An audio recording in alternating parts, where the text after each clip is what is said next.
So then I'll talk about memory management quickly before I do an example for pointers and memory management, because they sort of go together and it's probably better to demonstrate them both together. So pointers are how you reference memory that you've allocated on the heap. And so memory allocated on the heap is done via memory allocation. But so what is this allocation, right?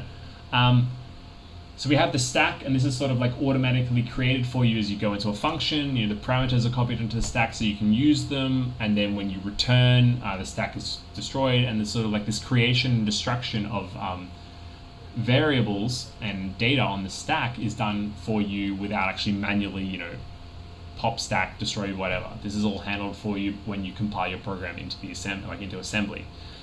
And so, or machine code, I should say.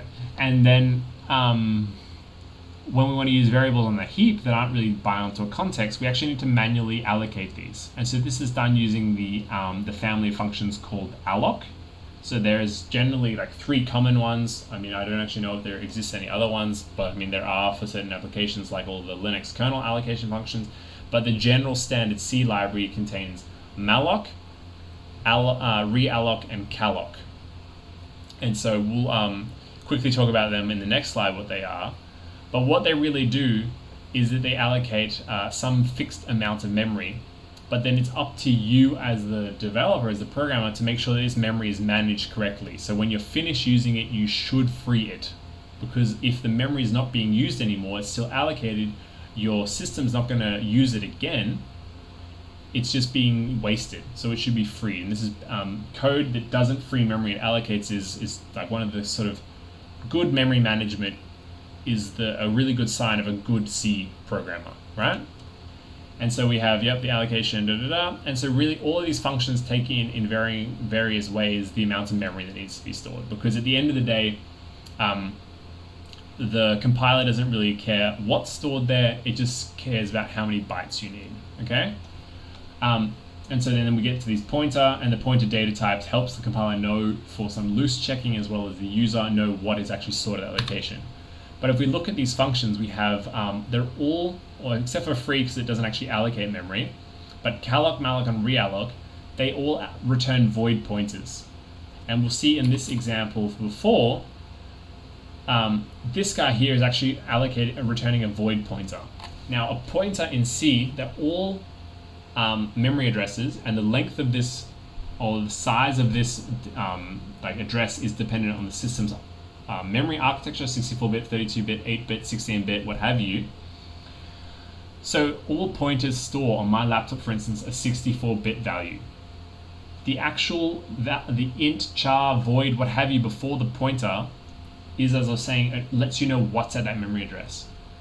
So malloc, calloc, and realloc return void pointers because these functions don't care what's at the address. They just want to know how much, how big, the size.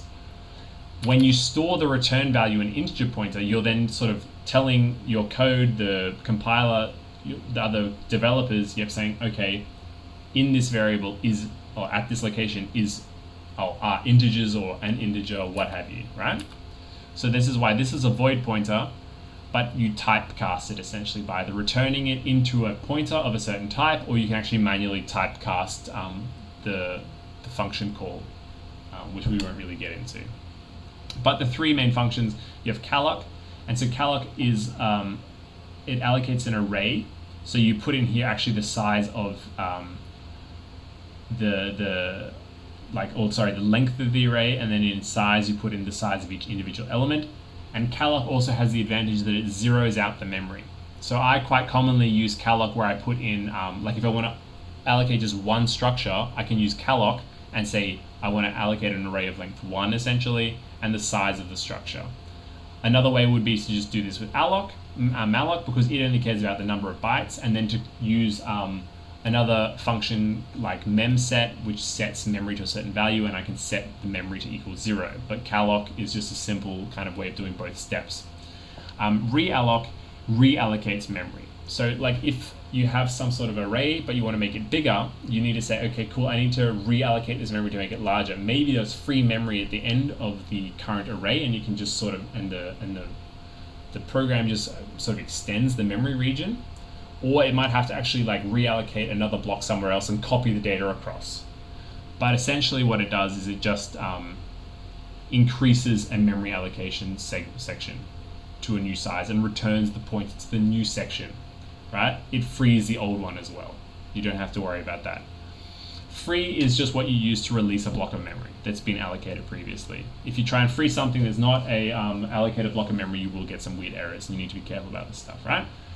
So this was saying here they have type information. Users should type cast. There's a typo there, and allocation. All these allocation functions return null if they failed. So a good way of doing this is to check that they are not, the return values are not null, because if they return a null value, then you can be pretty certain that your system's run out of memory or something else weird is happening in the background, right? So that's the end of that. And we'll get into in-depth structures next.